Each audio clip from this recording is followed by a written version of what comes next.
My name is Dr. King Ham, and I am a general pediatrician practicing in part of the Northern Utah Pediatric Group here at Mckay-Dee Hospital.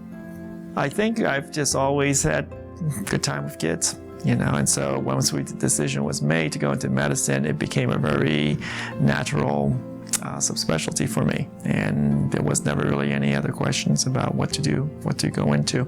So I guess I just always had a good time with relating to kids and playing with kids and all that kind of stuff. So I do remember when I was out in the reservation, it was a clinic that's out in sort of the middle of nowhere, a hospital that's out in the middle of nowhere. And that particular morning, I remember there was this child that was brought into our emergency room and had a crush injury. Unfortunately, it's one of those situations where the father backed up on his child and didn't know about it.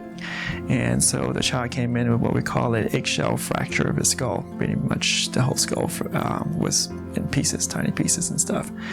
And we were working that day, and we did what we needed to do to try and stabilize the child. And the child was actually in pretty good shape, or at least by the time we were kind of working on him. And fortunately, because there was a plane crash earlier, the rescue team from Flagstaff was actually there at the same time. They showed up pretty much at the same time, just when we were kind of stabilizing this child.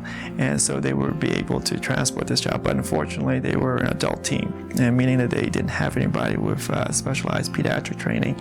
So I ended up going on the transport with the child down to Phoenix on the airplane, and got pretty sick up there.